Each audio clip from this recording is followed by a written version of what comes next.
Illegal miner has been shot dead outside Lilly Mine in Mpumalanga. The incident happened last night following a shootout between police and Zamazamas. We cross now live to our reporter Mweli Masilela as he is in Barberton in Mpumalanga. Mweli, thank you very much indeed for your time. What do we know at this stage?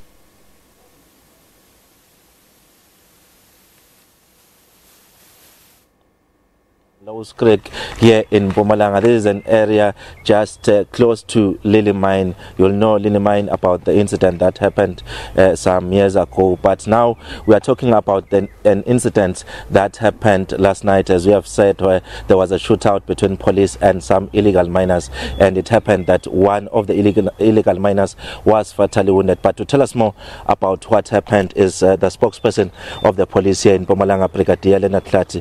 If you can shed some light or tell us more about the incident. Yeah, let me start on Saturday that we had, information from security guards that are working around Lilly Mines or Lilly Mine, that there was, a suspect that they arrested who was also found with an R1 rifle. Whilst they were still, communicating with the police in terms of the police to come and face the suspect, heavily armed men came out from nowhere. They were armed with AK-47s, according to the security guard. They then snatched this person that they arrested, as well as the firearm, and they ran away with him. We then started with our operations now emanating from that with a quest to get these people with the firearms. Unfortunately, on Saturday we did not get any, but yesterday we continued with our investigations and operation, of course. We therefore arrested 3 suspects and one was shot dead. The reason thereof was that he had an encounter with the police at which he fired at the police. However, he was no match and he was left on the ground. Therefore, in that operation, 4 firearms that were recovered from the suspects have been confiscated as we speak. That is actually telling us that these people are heavily armed. I must also indicate that last month, if I'm not making a mistake, we have arrested 113 people around the Evander area for the same incident. And we've got information about them also, being filled, full underground, which of course we are flaring up our operations to make sure that we retrieve all of these people, because this cannot continue. This is causing a damage in the economy of this country. Currently, what can you tell us in terms of the scene? Do you still have police on the scene, and also do you have other illegal miners perhaps underground?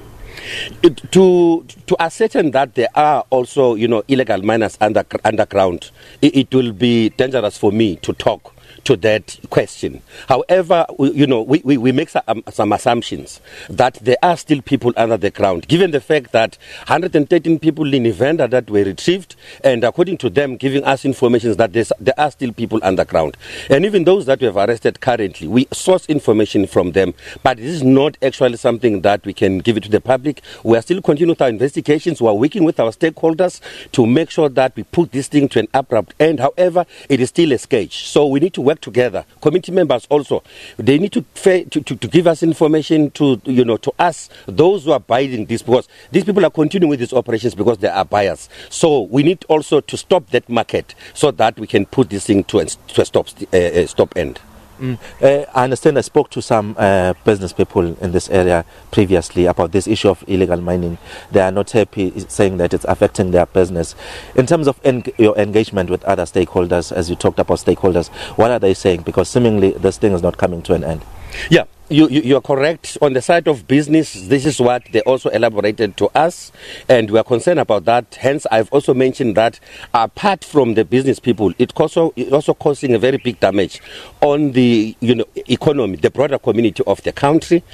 Our engagement with the mining industry or the owners of these mines are that they need to secure these areas. Hence, I've said that there was a security guard that was held up by the suspects. It is indicative that they are also coming on board in terms of, sourcing security members that will, guard that area as and when we continue with our operations. Let me say, our operations are, impromptu. We do not communicate about our operations.